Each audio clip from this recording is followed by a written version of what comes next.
Well, New York Giant fans, for the first time in 2024, we have a win under our belt.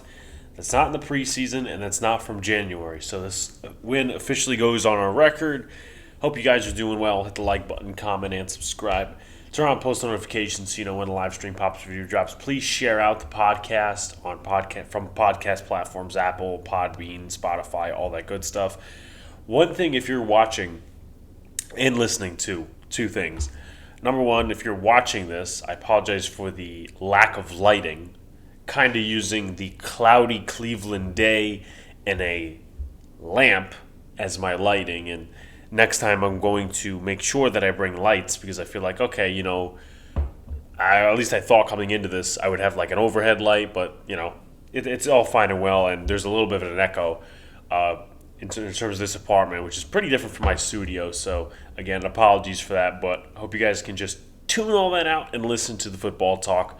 But the New York Giants have won a football game in interesting fashion, as it always is. It's never a blowout or they win a game convincingly.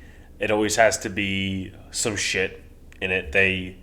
I think the comment is that there's never a dull moment with this team, and I tend to agree with that comment. So I will talk about first thoughts, offense, defense, special teams, any of that stuff, locker room. And then afterwards, of course, I'll get into my experience because it's my first time at Huntington Bank Field, which is the new stadium name for the Cleveland Browns and everything that went into that. So as for the locker room, right, if many of you don't know, I didn't really say this on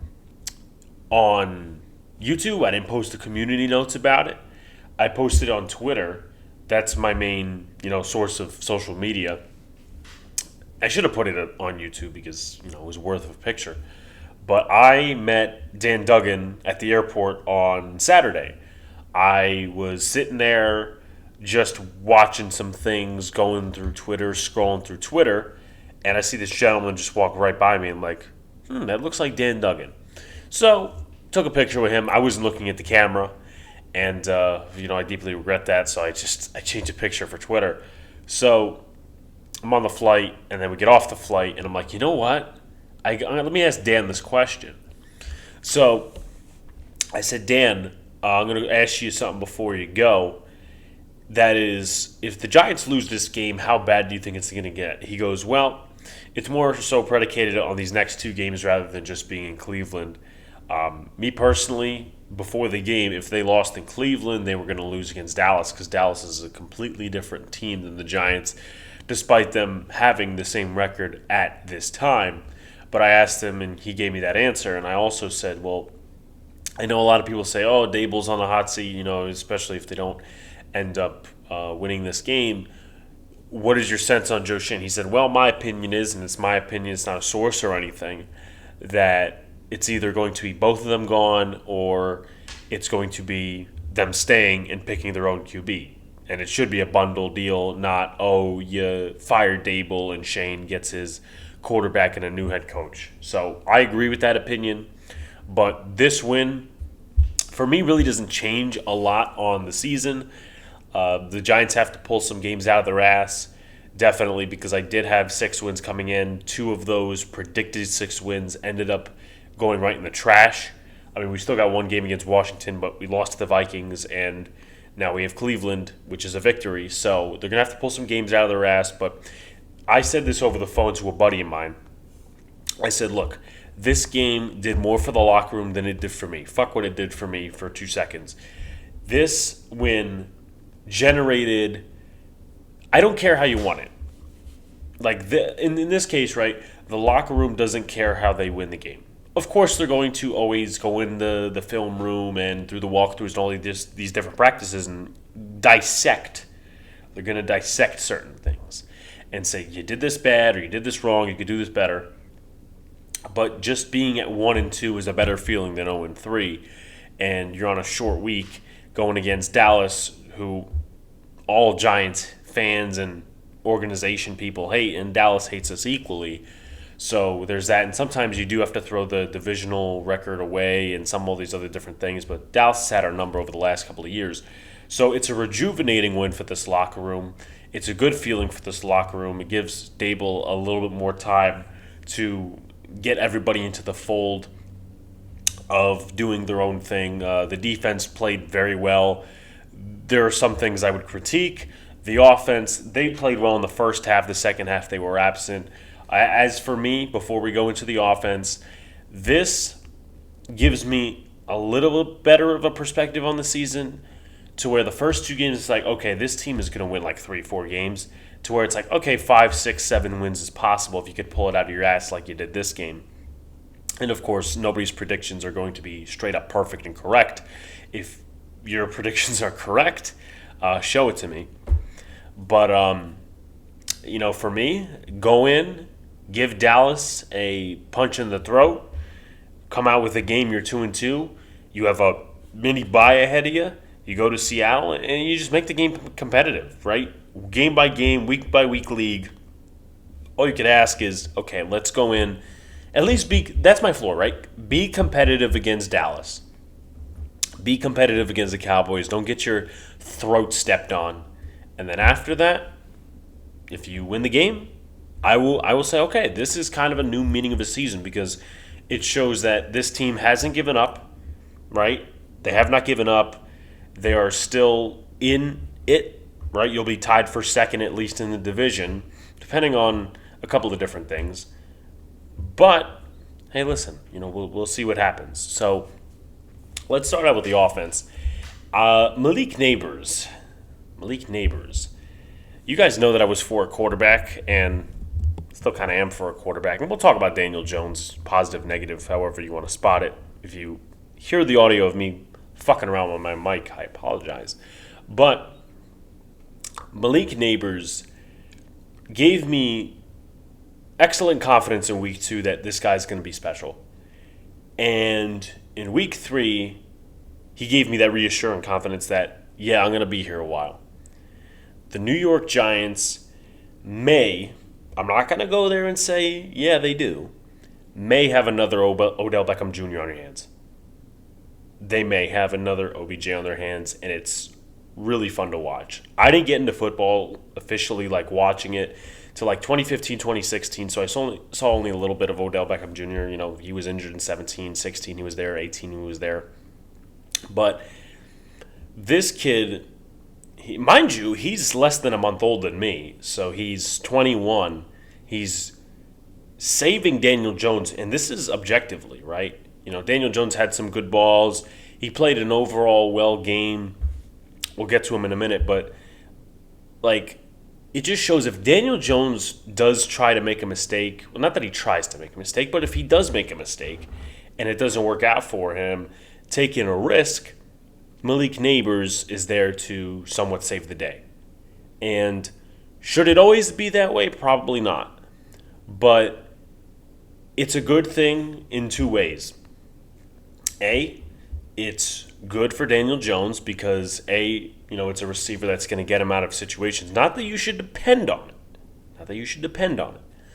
But also, at the other side of that, Malik Nabers is just adding to his stats. He's adding to his stats. I mean, he had, 127 yards against Washington. He had 66 against the Minnesota Vikings. So you pull it back to week 3, and Malik Nabers had a total of 78 yards, 2 touchdowns, and 8 catches. My only concern, and this is not even with Malik Nabers, is where the Giants going to go if teams like the Browns in the second half, which they did, and the Cowboys start to focus in on Malik Nabers a little bit more and take that away from Daniel Jones. That's my only thing is you gotta go to somebody else. Theo Johnson's there. There's a couple other guys there, but no really anything positive. I'm sorry, nothing really negative to say about Malik Nabers. This kid is special. I didn't really have a forecast of how special he would be. I'd be like, okay, he'd probably get 700, 800 receiving yards because receivers under Daniel Jones haven't done great in the past. But this gives a whole new light. Now, it doesn't shine like too much of this bright light on Daniel Jones, but Malik Neighbors gives a whole new light to this Giants offense. But it could be short-lived if the Giants don't have a backup plan. Can't keep feeding the ball excessively to Neighbors if they're going to start putting man-to-man on him and maybe he's having a tough time, or you don't get other guys involved, or they double cover him. Just some concerns there. But Malik Neighbors, great day. He is slowly inching his way, if not already, to be one of the top wide receivers in the NFL. I surely think that the New York Football Giants, they got a special one. They got a special one in Malik Neighbors. So I do have to give credit to the New York Giants for even drafting him. Because I know sometimes people are like, well, I don't know, because he was right there for the picking and anyone could have made that pick. But you could have picked somebody else. So credits to the New York Giants on that one. Moving on. Let's talk about the quarterback. Daniel Jones, in my opinion, he had a decent game. Now, I wouldn't say great. I'd say a decent game, something like a 2022 fashion, which is, I think at this point, where he's going to be in his career. He's not going to go back to 2019. He could go back to 2021 Daniel Jones, where, he's playing a good level of football, but the stats aren't there, or he could be playing 2023 football where he's just pure fucking garbage. So 2021, 22, and 23, not because they're 3 years in a row, but that could be his level of play from now on. And this is the best quarterback that we have, so we can't be saying, okay, can't be talking about Drew Lock and Tommy DeVito all the time. But he had it going in the first half, right? There were a couple of throws you could seriously critique. That Neighbors one was a tough one to the back of the left end zone. I thought the second throw was a pretty damn good throw. The second touchdown of Malik Neighbors over the middle, just sailing that over a couple of different guys. And Malik Neighbors can make that catch. The first touchdown was like, that's... I don't like the throw, but the fact that he got his 2 feet down, again, saves Daniel Jones, puts up 7 for the Giants offense. I thought that the play where he was with Emerson, I'm like, fuck, that's a pick. But Malik Neighbors came down with it. There's a couple other nice throws. There were definitely a couple of screen plays mixed in, which I like. They had Singletary, had that screen down the left sideline. They had Theo Johnson like a 13-yard screen. I like that too. Kind of getting them mixed in the offense a little bit. But there were some bad moments from Daniel Jones, particularly the Martin Emerson. I don't think it was Emerson. I think it was Ronnie Hickman who had the interception, but it was called back due to a roughing the passer penalty, which I didn't even see, right? I was assuming, I was sitting in the stands, I was assuming, you got to be shitting me. This guy threw another pick. And it was one of them short routes. Like, we've seen Daniel Jones throw picks on short routes, like the stick concept shit before. I'm like, fuck, this game is over. So then I hear the announcement, it was like personal foul, roughing the passer, defense, and I'm like, wow. And I'm literally telling everybody around me, the Giants just got bailed out. And that changed momentum a little bit. Because on that drive, the Giants ended up scoring with Singletary. That was the one drive he had the big screen play, the big screen to Singletary, which was like a 23-yard screener. And he got down, and then the Giants ended up putting in the end zone. I think the next drive, Watson ended up getting sacked to end the drive, and the Giants scored the following drive, or they scored a few drives later. But it changed the tune of the game to where I will say this, right? The first 2 plays of the game, I have never seen that happen to a football team before. I've never seen that happen, right? You had the fumble by Eric Gray. I'm like, why is Eric Gray returning kicks? We have Amir Smith-Marset. We have Tyrone Tracy. Why is Eric Gray returning kicks? So he fumbles, and I'm like, great start to the game we had. So then the next play, right? The next play is a touchdown to Amari Cooper, and we'll talk about the defense individually. I can't talk today. And I'm like, I texted my friend, we just lost this game. We just lost the game because no team comes back from that. But I have to give the Giants credit.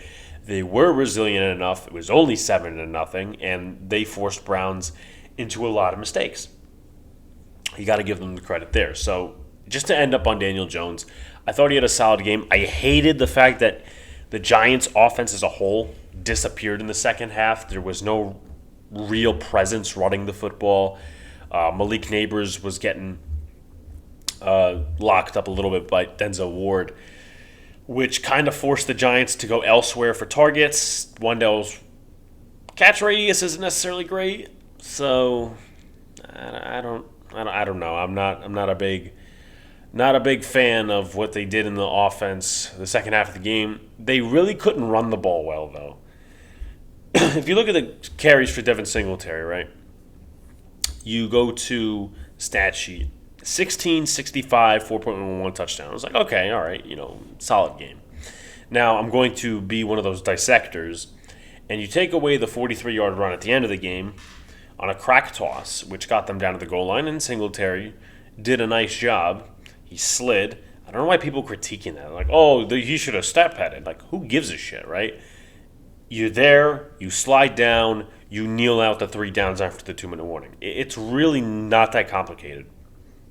But anyway, you take away the 43 from the 65. Let's do the quick math here. So 65 minus 43, that's about 22 yards. Okay, that's about 22 yards and 15 carries. Not really liking that number. So just to get an average for you guys, it's about 1.4 yards per carry. He did not have a lot of room. Now, there could have been a multitude of things. It could have been the offensive line not blocking. It could have been, Daniel Jones not being a presence enough. It could be Devin Singletary not hitting the hole. This was kind of like the Vikings game where you kind of saw that this front really wasn't doing much. But the running game just wasn't great. So I don't know that that's sustainable entirely. I'm going to be completely honest with you. I don't think that's completely sustainable from this team overall. But, we move on. As far as the offensive line, I would go ahead and say the offensive line probably had their worst performance this season to count. They did play a tougher front, but it's interesting because you had Allen and you had Daron Payne in the middle last game. And then this game, it was Myles Garrett, Zadarius Smith, and their front's really not known for much. I mean, Jefferson's a decent pass rusher. You have Okoronkwo, who's a decent pass rusher, but he's like a backup in this league. He had a sack on Daniel Jones. And again, like Jefferson's a solid pass rusher. Tomlinson's a solid run stopper. So I don't know. I feel like the Giants probably committed a lot of mental errors in the middle in this game. Again, I can't say that for sure because the film has to come out. And the Giants, I think, total allowed 19 pressures. Now, this was also Andrew Thomas's worst game in a while. Now, he didn't allow a sack to Garrett. Garrett had 3 quarterback hits total. I think he got more injured as the game went on, and they ended up having him on the field, but he got up.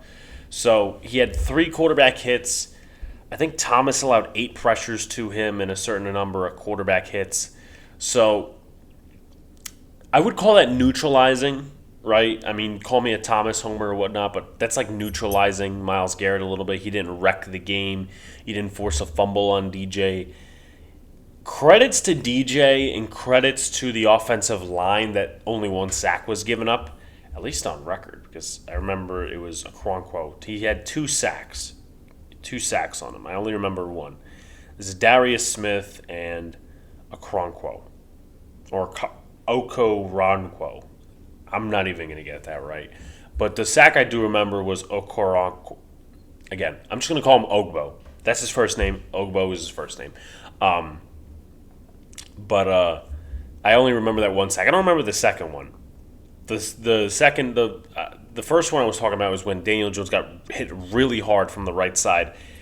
I think it could have been some sort of an adjustment in protections they could have made because it was a 4-man rush initially. And you could see that I think Runyon was helping Schmitz or Schmitz was helping let me think about it because it was on the right side that Jones got hit. Illuminor took a guy. There was a free rusher. I think Van Roten went to help Schmitz, or Schmitz went to help the left side. And that left a free rusher for some reason, and Jones got absolutely obliterated. Now, he didn't fumble the ball. He didn't make any bad mistakes in that situation. But that is something that's going to have to get cleaned up. But what I like, and I'm not trying to make some moral victories over this, is this offensive line didn't have their best game. Could you argue worst game of the season for this offensive line? You could. You absolutely could. However, it didn't wreck the game. At least I don't think, right? It didn't affect the game plan. Now, the problem was is that they couldn't run the football. But it's not like Jones was getting ambushed on every snap, right? There were definitely pressures coming in, but the presence of Malik Neighbors, Jones having a solid pocket presence, was able to hide the offensive line, which is a good thing, right? You don't want your offensive line always being the story. They haven't been the story this season other than on the good side, so credits them. But Andrew Thomas allowed 8 pressures, 4 for Jermaine Illuminor. A lot of people are saying this, again, could be wrong. John Michael Schmitz was probably the best O-lineman on the field because Van Roten got a penalty. I remember Runyon was struggling with a couple of different stunts and just plays overall. So if John Michael Schmitz was the best O-lineman, that's a credit to A, himself, and B, Joe Schoen, because JMS last year struggled immensely with Bobby Johnson. He was also injured. And he was part injured this game too, but he came back. And apologies for the freaking bench that's all woody and shit. But, that's what you want to see out of your center in his second year. You want to see solid play. Centers, most of the time, probably won't be Pro Bowlers. It's a position that you could draft and say, okay, this guy's going to be our center for the next 10 to 15. He's not going to be a Pro Bowler, but he's going to be about average to above average player. That's what the Vikings have in Garrett Bradbury. There's a couple other guys that deal with it, but that's that. Just wanted to remind you guys that you guys can get $20 off your online order at SeatGeek if you are going to a Giants game. Maybe you change your mind about the Giants, but if you're going to a game, you got to go to a concert, or you want to go to a concert, and you need parking passes for some sort of an event, $20 off, Big Blue in the Bronx. That's the code for SeatGeek. Now let's talk about the defense. 8 sacks on defense, 36 quarterback pressures, and let's see, QB hits. I think the Giants had something like 17 quarterback hits. I've never seen that before. Now, there are some things I'll pick about the defense, but for now, I'm going to be positive about this D-line. The Giants went after it. And I talked about Ethan Pocic struggling. He had, I think, the most pressures coming into this game allowed by an interior offensive lineman, or at least a center. Okay, so that's number 1. Number 2, Jed Wills was going to play. Hasn't had that much experience because he's been injured. As for this year, right? Jack Conklin, he was questionable, then out with a hamstring. So your starting lineup was going to be Jed Wills at left, and right tackle, it was going to be DeJuan Jones. Now, I don't know if Wills came back into the game, but I do remember him getting injured and then putting in James Hudson for a little bit. But they also shifted one of their guards, Joel Bitonio, to left tackle. They didn't put Hudson or DeJuan Jones at the left. They put Bitonio at the left tackle, and they put somebody else at guard. The name escapes me now, so don't ask me. But they put one of their reserve guards in, and the Giants didn't have the same success. Bitonio is a decent tackle. He's a better guard. But they kind of ceased to exist in the second half, which, again, it seems like the Giants took off the second half. But the defense played better than the offense in the second half because they were able to make stops. They were able to force Watson in some very big mistakes. Now, Watson didn't throw an interception, but he did get a fumble. There was also a miscommunication between him and Jerome Ford on a snap that played big, and that's when a fumble happened, and the Giants recovered. There was also at the end of the game where Watson, it was a third down, let me start with that, and Jameis Winston, they did the QB sneak. I don't know if it was the tush push, couldn't tell via the formation, and the Giants literally took Winston from the back and slammed him down and moved the momentum backwards. So it was a fourth down, and then that fourth down is where Deshaun Watson, he got the snap, looked everywhere. He had an open Jordan Akins on the right side, and Dex and all these different guys got him in the backfield. And I think that was the last drive that they had. And that's when all the Browns fans left the stadium.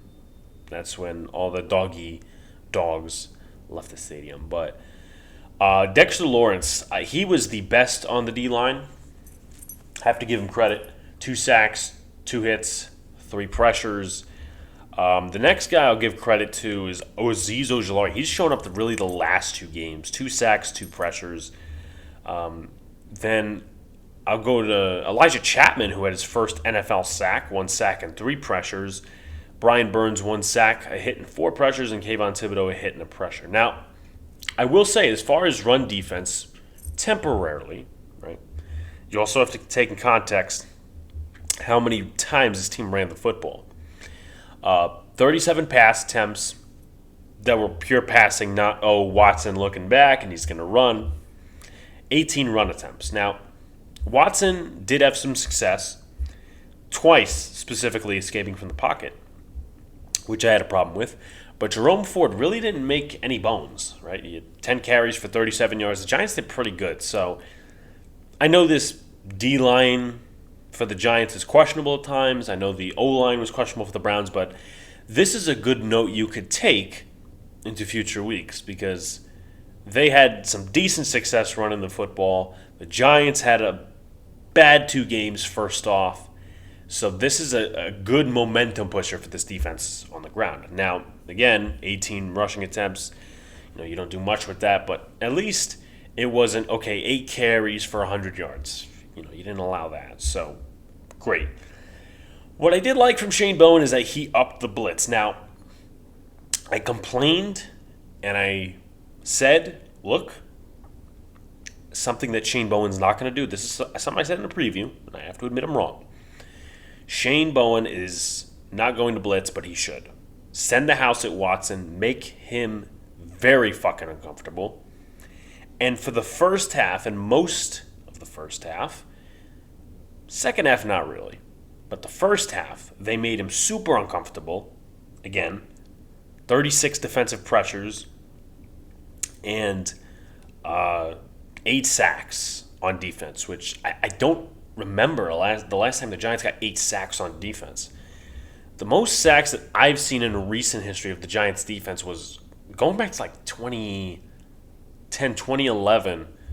I think we were playing either the Bears or the Eagles. I know there was a game where OC had sacks. I think it was like 6 in a game. I can't remember. I think it was the Eagles, but the Giants also terrorized the Bears once. That was the last time the Giants had 8 sacks on defense. Now, in terms of how many they got home with out of not blitzing, I can't tell you. But either way, I think this works, right?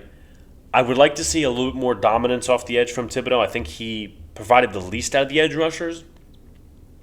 Burns obviously had the sack, the forced fumble. Azeez had 2 sacks. So, against Dallas, your game plan is going to differ. But at the end of the day, you might want to stick with blitzing a little bit. Again, against particular teams, you don't want to stay so back. You don't want to stay, we're going to blitz every time. Not the Wink style. But this is a good game for the defense. And I know, some of the plays, they didn't do good. Deshaun Watson ran off. But the front seven had a really good game. We could pretty much lend ourselves to that, right? We could put ourselves on that note. The front seven had a good game. And if you want to include Jason Pinnock, you can, because he, I believe, had a sack as well. And he's got 3 sacks on the season, which leads the Giants. It's tied with Dexter Lawrence if you think about it. So him and Dex tied. So the Giants got 8 sacks. They had 1 in the first game. And then I don't remember. I forget how many they had last game. But they got to be top 5 in sacks. So as long as his defense, right, doesn't use sacks as an they don't overrate the sack stat. I don't have a problem with it because you can say, oh, yeah, we're top 5 in sacks, but you could still be a horrible defense. So, worth noting. So, that's the positive side of the defense. Now, the little negative is the depth at corner. I will start with that before I go to the bigger issue. Dory Jackson left with a calf. Andrew Phillips left with a calf. The defense managed in certain situations, but will they be able to manage Thursday against the Dallas Cowboys? That I can't tell you for sure because you're either having Banks, Flott, and Simmons, Banks, Flott, and Hawkins, Banks, Flott, and Art Green. I can't say for sure. Maybe the Giants will. I don't remember if David Long is on the practice squad, but if he's a free agent or on the practice squad, I would look to sign him because I would take David Long over Cordell Flott and any guy that they have in the slot right now. Going to be completely honest with you. So David Long, he's played some NFL snaps. He was with the Rams for a couple of years. He was the best looking corner in camp. And all the guys they brought in, it's not a huge endorsement of him, but hey, listen, I'll bring in David Long. Let's talk about the negative on the defense. That's Deonte Banks. I know a lot of people are going to tell me, well, one thing is just turning his head. I don't know how they haven't coached that out of him right now. Now, the first game, you couldn't notice much. The second game, you couldn't notice much either. This is his worst game that I've seen in a while, where they were starting more in the second half and a little bit in the first half, too, to pick on him, right? They had the first throw of the game. Banks had his head turned, playing the ball like this, like pretend this is the sideline, and Cooper's here. And he gets the ball like Watson throws it, and Banks is not even looking, and Cooper just makes that catch. Right? Where you had the play with Martin Emerson and Neighbors, and Emerson's looking at the quarterback, he just couldn't bring it down. Banks, on the other hand, he's back turned to the quarterback. You can't have that. There was another play where the ball wasn't even catchable. But what happened? He led Cooper out of bounds. He let him out of bounds, wasn't looking. Ref is going to throw the flag every single time on that one. A couple other plays where he didn't turn his head. There was a play where Burns affected Watson's throw. If Banks turns his head for 2 seconds, he's in a position to intercept that pass, and maybe that's a little bit of a game changer where this game isn't so close, right? So he hit him in the back foot. I'm like, you gotta fucking pick that. And then there was also the Burns almost interception, but he's a pass rusher. Banks is a corner, and I know Burns is a high-paid edge rusher. However, at the same time, Burns isn't paid to catch passes or intercept passes and cover guys. He's paid to rush the passer. Different story. But Banks, I will stand on this until, excuse me for the burping. I will stand on this until I see different. I don't think he's a corner one, which is disappointing because he was drafted to be that. And I know he was in a different system with Wink and all. But he's not a corner one. He could be a solid 2. And the Giants, either way, will need to get a corner next year because Phillips looks really good in the slot. You got a playmaker there. Banks probably at corner 2 unless you want to declare him a bust and not give him another contract. And you go out, you either draft or sign a corner 1. Because Banks, if we're expecting him to be a corner 1 and he's going to play like that against Amari Cooper, I'm a little disappointed. But as far as the locker room, again, resiliency, I think that's a huge one. The first 2 plays of the game, I mentioned it, right? A lot of teams don't come back from that. They do not. They don't come back from that. They automatically think in their head, they get in their own head, this game is over. This game is over. Luckily, it wasn't something more disastrous like the Dallas game from a year ago. But those first 2 plays gave up a feeling of, oh shit, we're going to get blown out like against Dallas again. But this team was resilient. And yes, you could say, oh yeah, the refs sold the Giants the game on the roughing the passer, or they sold the Giants a touchdown. I don't care, right? There was another BS call later in the game that was against the Giants. I don't remember what it was. I think it was a spot of the football on a fourth down or something. And I'm like, the refs are going to make bad calls. I don't think they were a huge part of this football game. But I always say it. Someone said it. I think it was against the Vikings or it was against Washington. It was against Washington, right? Where Andrew Phillips got a holding penalty. Now, it was bullshit. But at the end of the day, good, resilient teams work around that to stop the other team, right? They do that. The Giants had a roughing the passer in their favor, and as a result, they scored a touchdown. The Browns, with respect, are not that good of a team to where, boom, they couldn't work around that, and they ended up giving a touchdown up on the same drive, and I think one or two drives later. And it's better for the Giants in a confidence note, whether it was a win by 50 or a win by 2, that A, they won the game, B, they didn't give up after the first 2 plays. Because if they gave up after the first 2 plays, we would have been in so much trouble. We would be having a different conversation right now, and it just wouldn't be good. It just wouldn't be good. So I quickly want to chat on my experience at Huntington Bank Field. For those of you who have been with me since like 2021, even 2020, but like if you've been with me since 2020 and 2022, at least the earliest, right, is early 2022.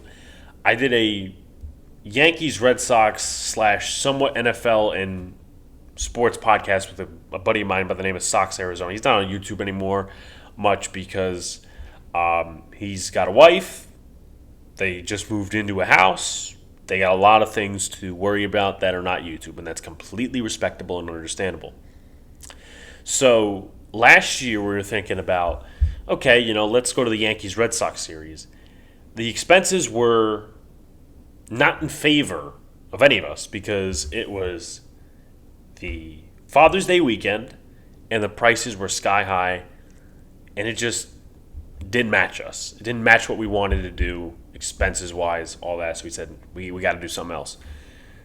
So the schedule came out for 24. Same shit happened.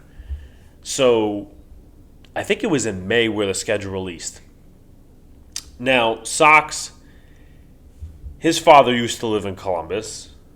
I don't want to give up personal information, but his father has since passed, and he was a huge Browns fan, and Sox would frequently make visits to visit his dad to Columbus. So I said, okay, how about we go to Giants-Browns? Idea was planned. Bought the tickets months ago. I think it was in June we bought the tickets. It was like $160 a pop. And for those of you who know him on Twitter, and I'm not talking about Sox in this situation, I'm talking about L.I. Yankee King, who's you see him in the chats and whatnot. I got to shout him out too. I offered to him as well because he lives in Ohio as well. I said, listen, me and a buddy of mine, Sox Arizona, we're getting together for this game, and he's bringing his sister and his wife. Was this something you care to come along on? He goes, yeah. Paid it up, all that good stuff. And it was a fun experience. Now, Browns fans, we did get barked at. I'm not going to say they're on Eagle fan level. Now, some Steeler fans may disagree with it. But had a decent fun time tailgating. It was pretty confusing going downtown and like, which lot is this? Which lot is that? It's something I'm not used to because MetLife, you got your lot A, your lot B, your lot K, your lot J, whatever. These are like different parking garages and different pits and shit like that. And I'm like, oh, this is confusing. Let's just find a spot. So, we tailgated a little bit, went into the game. Browns fans, rowdy as hell. I will tell you something. There's some people behind us who gave me the irk of Eagle fans. Tried just antagonizing us every little way, talking about how bad the Giants are. I hope Malik Neighbors tears his ACL. Like, that's the shit they were talking. And it's not like, oh, it's a bad bunch. I feel like there are some groups of Browns fans that, no offense to the good ones out there, but they do say some shit like that, especially, with Watson being their quarterback and all the sexual assault allegations he's gotten. So they just tried all game, just like, get in our heads. There was a guy next to us, though, who was like a Browns fan, but he was so pissed off. He was rowdy, but he was so pissed off like the way they were playing. But he was being respectful to us. He's like, this game is over. Went to shake my hand. I shook his hand, and I'm like, this game is not over. The New York Giants, that's who you're playing. Trust me, this game isn't over. So he ended up leaving, and the Giants gave the Browns one more drive, and they did nothing with it. I think, referencing back to my point about the fumble by Watson, or no, Watson being short of the line to gain, that was not the last drive. I remember the last drive. I think it was, again, if I remember correctly, Watson, incomplete pass, Banks broke it up over the middle. And I think that's how the game ended, and Singletary, kneeling down and stuff like that. But it was a fun experience. And, definitely had your fair share of me and Sox taunting Browns fans because, listen, you're going to talk all that shit, right? You're going to talk all that shit before the game? Well, it's always funny, right? You have the fans behind you at games. They're taunting you. They're trying to get your attention. But when the game is, essentially over, they're the ones who leave early. So we started saying bye to them and all that stuff. But it was a fun time. I was a little perplexed at the fact that they didn't have Coke or Pepsi products. And their beer was a shitty selection, too. No fucking Coke or Pepsi. They had RC, Dr. Pepper, and 7-Up. I'm like, wow, okay. And I was talking to the cashier, and she was, feeling bad for me to the fact that this is my soda selection. And apparently the food wasn't that good. So I think the stadium, to cap it off, has a nice build to it. I don't think it's a complete dump. I didn't appreciate cobwebs in my cup holder, though. I think that's a little odd considering you only had a game there 2 weeks ago. Gotta have people who clean that shit. Anyway, folks, hope you guys enjoyed it, the analysis and the breakdown of my time in Cleveland. Probably going to try to do this every year because, going to MetLife is just, you're going 45 minutes up to Verrazano and the Gothels, and, but you're coming out to a different place. I've been to Cleveland once before this, so it's like you're going out to a different place, you're meeting Giant fans from all over, and you're basically saying, you're uniting yourself against the other fan base, essentially. I will say, though, and I'm going to jinx it, don't give a shit. As a fan, when I'm at games for the regular season, I'm undefeated. 2021 against the Eagles, 22 against the Colts, 22 against Washington. That was a tie, so it's no loss there. 23 against the Packers. I'm not considering my time as a reporter. And 5-0 with this Browns game. So, appreciate you guys. Going to look to have a show probably Wednesday night live.